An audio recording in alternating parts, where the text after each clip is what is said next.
স্বামীর অনুমতি ছাড়া কোনো নারী যদি এই তিনটি কাজ করে থাকে তাহলে ওই নারীকে কখনো জান্নাতে প্রবেশ করানো হবে না। এই কথাটা কেউ ভাববেন না আমি আমার মন গড়া কথা আপনাদেরকে শেয়ার করছি। এটা বলে গেছেন আমাদের প্রিয় নবী মুহাম্মদ সাল্লাল্লাহু আলাইহি ওয়াসাল্লাম। কোন নারী যদি স্বামীর অনুমতি ছাড়া এই তিনটি কাজ করে থাকে, তার জীবনে যদি হাজার হাজার আমলনামা থাকে, সে যদি পরহেজগার ভাবে চলাফেরা করে, সে যদি 5 ওয়াক্ত নামাজ কালাম করে, বিশ্বাস করেন কোনো কাজে আসবে না। কারণ স্বামীর অনুমতি ছাড়া এই তিনটি কাজ ওই নারী করেছে, যেটা আল্লাহ তাআলার পক্ষ থেকে সরাসরি নিষিদ্ধ, একদমই নিষিদ্ধ। আপনাদের সবার কাছে আমার একটা রিকোয়েস্ট থাকবে, এই ভিডিওটা একটা করে শেয়ার করে নিজের টাইমলাইনে রেখে দিবেন।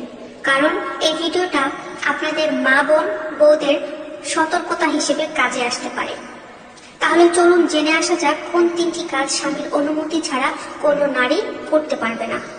প্রথমত 1 নম্বরে থাকছে, স্বামীর অনুমতি ছাড়া কোনো স্ত্রী নফল নামাজ এবং নফল রোজা করতে পারবে না।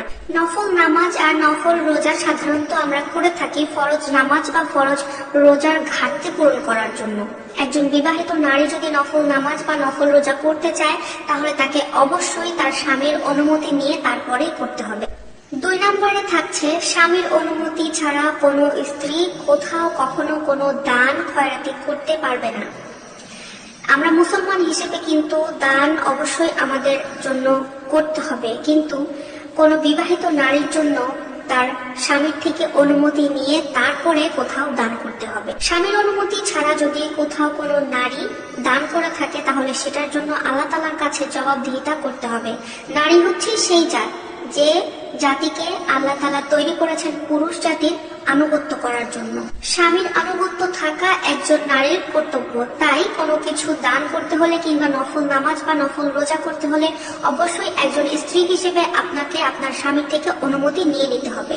3 নাম্বার, স্বামীর অনুমতি ছাড়া কোনো স্ত্রী বাইরে কোথাও যেতে পারবে না। অর্থাৎ বাজার ঘাট, মার্কেট, মেডিকেল, যেটাই বলেন না কেন, স্বামীর অনুমতি ছাড়া কোনো স্ত্রী যদি কোথাও বের হয় তাহলে সেটার জন্য পরকালে তাকে কঠিন শাস্তি পেতে হবে। আজকালকার অধিকাংশ নারীরা তো নিজেকে স্বাধীনভাবে তৈরি করতে গিয়ে অশ্লীলভাবে নিজেকে প্রেজেন্ট করছে সবার সামনে।